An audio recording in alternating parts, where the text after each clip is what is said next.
www.15rounds.com, the worldwide leader in boxing news. Also, Abrams Boxing PR Media and Broadcasting, the industry standard for boxing media relations and play-by-play broadcasting. Also, check out www.abramsboxing.com, Abrams Boxing on YouTube, as well as M. Abrams Boxing on Twitter and Mark Abrams Boxing on Instagram.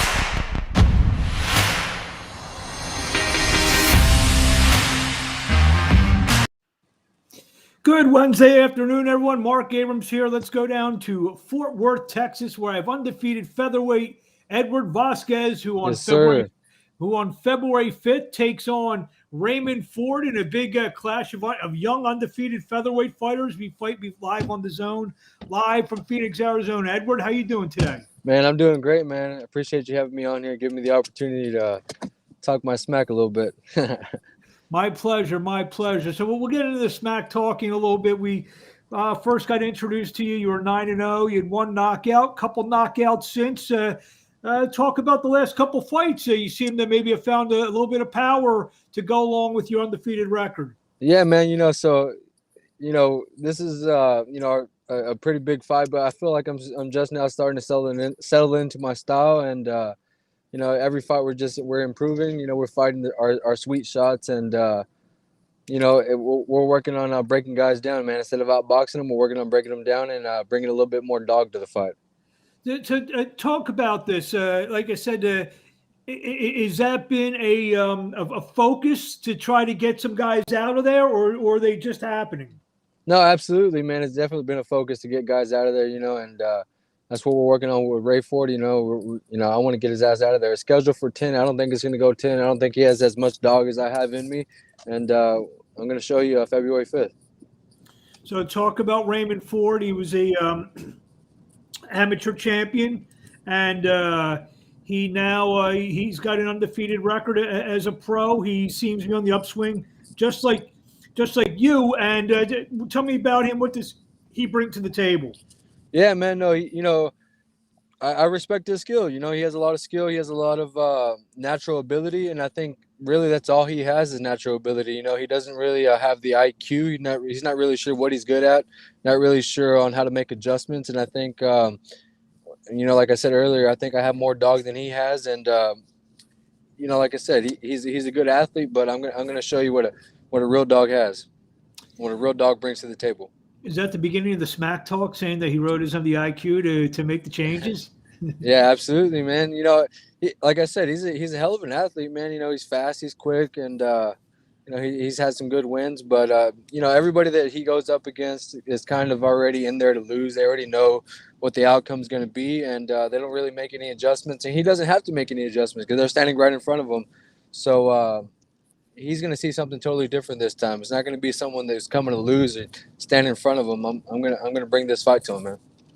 How much of an advantage of it? I know you've had a couple fights on some TV here and there. You're on the Tyson undercard with Roy Jones Jr. All of his fights have been shown. Is that a kind of maybe work in your favor a little bit? That you pretty much have probably seen every one of his fights. Honestly, that kind of stuff really doesn't mean, the TV time or any of that stuff. It's just, to me, I just focus solely on Raymond Ford. I study his film, and, like I said, none of that stuff matters to me, man. Gotcha. So, obviously this fight being on DAZN, you've already won a WBC, USMBC title. This seems to be a fight that's going to probably catapult you into the rankings with the win. Have you thought about that and kind of how this is going to take you maybe to the next level in your career? Absolutely, man. I've been thinking about this, for years now. I've been fighting 19 years now, and I've always seen myself in this position, and I've always visualized this. And so to me, it seems like, it's not a surprise, and when I win and I beat this guy and it catapults me up in the rankings, it's almost like manifestation. I brought this into reality. This fight, like I said, it gets you into the rankings and in the featherweight division. Do you look around the featherweight division? Is it too soon to see what's going on at the top, or are you just focused on what's in front of you and maybe what's around you a little bit? At this point right now, I just focus on Raymond Ford. But yeah, man, I'm a big, huge boxing fan. I try to catch all the fights, all the featherweights. Every time, my coach will say, "Hey, watch this guy. This guy's fighting tonight." I tune in and I study, man. I don't just watch boxing. Every time I watch these guys, I'm studying their flaws and the things.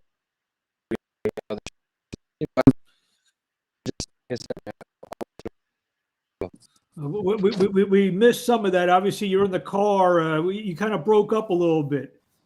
Sorry.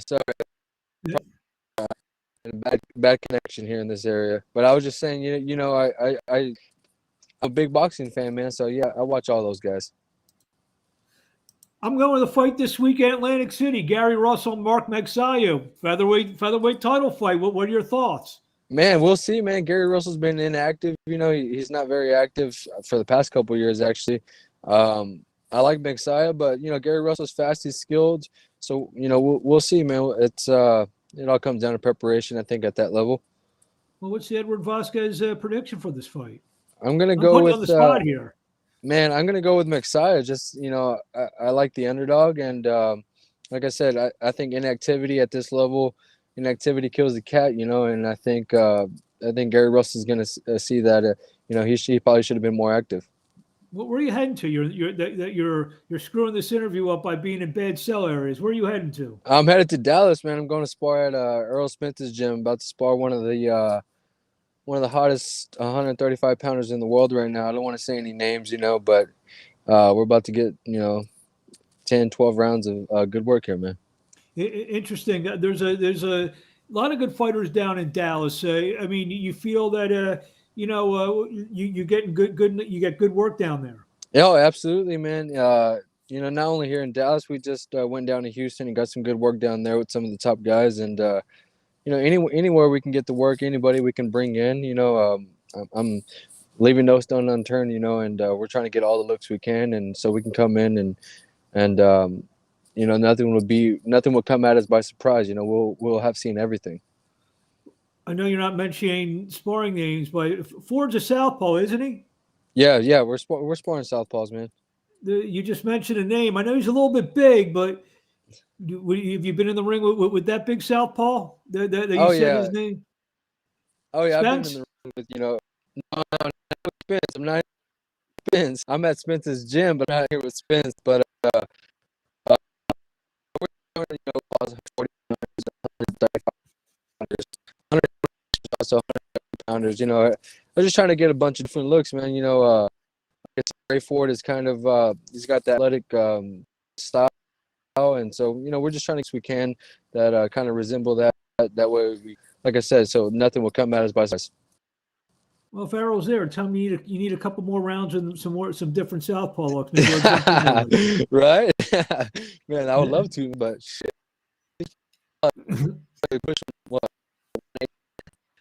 Well, it's allegedly supposedly getting ready. Maybe you can break some news for us. Find out if he's fighting Ugas soon. Maybe he can break some news for us.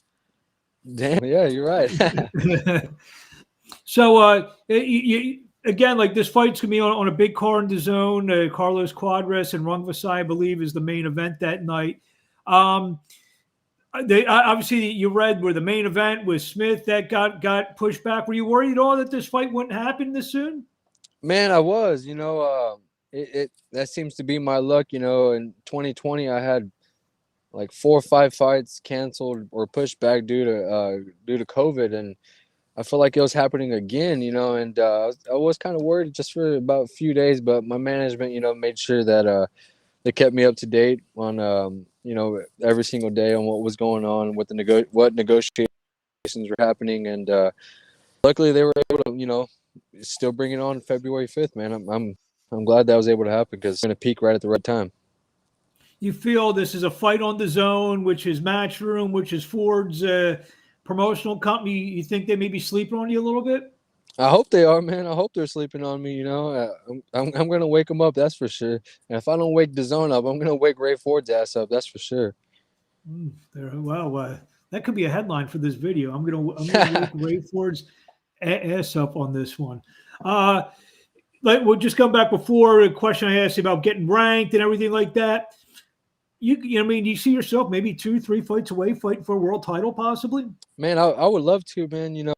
Like I said, I've been doing this 19 years. I'm gonna leave that up to my management. DKO Boxing. They have a game plan and a strategy for me. And I think you know, if they want to put me in there in 2 or 3 fights from now for a world title, then let's run it, man. I've been in this game for so long. I feel like I've seen everything. But there's levels to this game, and I feel like my management does a good job of slowly progressing me, up the ranks and increasing the opposition, little by little. And so whatever they have planned for me, I fully trust them, and that's what we're gonna go with, man. I saw a tweet the other day. Now I haven't heard you until today really talk about this fight. Saw a tweet the other day from Ford. Maybe you saw it. He said that you've been talking smack the whole time. I mean, do you know where he got that from? Man, it's not smack, it's he probably looks at it as smack. This is just confidence, man. And I've been wanting this fight for a long time, and finally we made it happen. And it's not smack, man. Like I said, it's confidence and it's manifestation, man. As you said before, Edward Vazquez, managed by DKO Management and promoted by KO Night Boxing. Good, like you said, good team around you. You got veteran boxing guys, and they got you in this spot. And I know you've already really been working with DKO for about a year or so. Where would you be, without that whole team behind you? Do you feel now?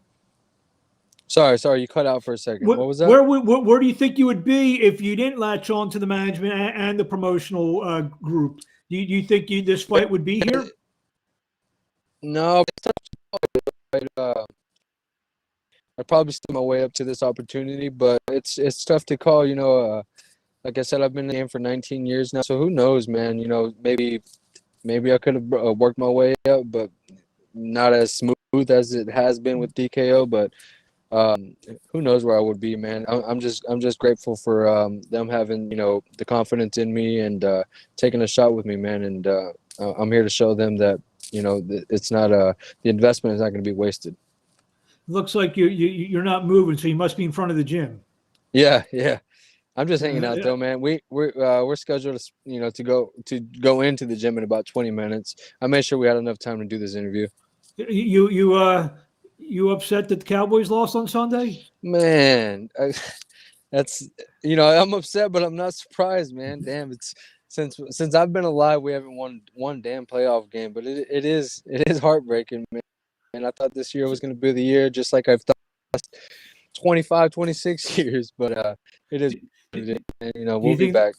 Did they get screwed on that final play? I know what you're going to say, but I have to ask you anyway. They get screwed not being able to do the last play? Yes and no. I think they screwed themselves by doing a QB sneak, man. What kind of calling is that? At least if you're going to do a QB sneak, you should just run it maybe 10 yards and then spike the ball, not fucking 20-yard run, and then all your fat-ass linemen have to catch up to you. They're spoken like a true cow. I'm an Eagles fan, so I feel your pain. But the saying here in Philadelphia is your two favorite teams are the Philadelphia Eagles and whoever's playing the Cowboys. So it wasn't it wasn't such a horrible day, and to see the owner and his punk ass kids crying in the booth is good enough for me. So what do you want? Let's get back to boxing for a second. What do you want to say to the fans in closing before we see you on February 5th live on DAZN? Edward Vazquez taking on Raymond Ford, a battle of undefeated featherweights. Man, I just want to say, I appreciate all the support, leading up to this opportunity. If it wasn't for you guys, rooting me on and being there for me, I probably wouldn't be at this stage of my career this early on. And I also want to say, tune in, don't miss it to DAZN, man. February 5th, I'm gonna kick the door in on the featherweight division and shock the world, and I'm gonna put Raymond Ford on his ass, man, and take that O from him and take that strap from him. It's time to bring it back home to Texas where it belongs. So for the next couple of weeks, if we want to read or hear any more of your smack talking, where do we find it on the instant on the social media? Yeah, you can find me. I'm mainly active on Instagram. It's Eddie Vazquez TX. You can also find me on Facebook. Just type in Edward Vazquez. You can also find me on Twitter at Eddie Vazquez TX. Also, just like my Instagram. I try to EDDI. Yeah, EDDIE Vasquez, VAZQUEZ And you know, I try to interact with all my fans, try to get back to all the messages, and yeah, man, give me a follow. I'll give you a follow back, and you know, stay up to the career, man. There you have it.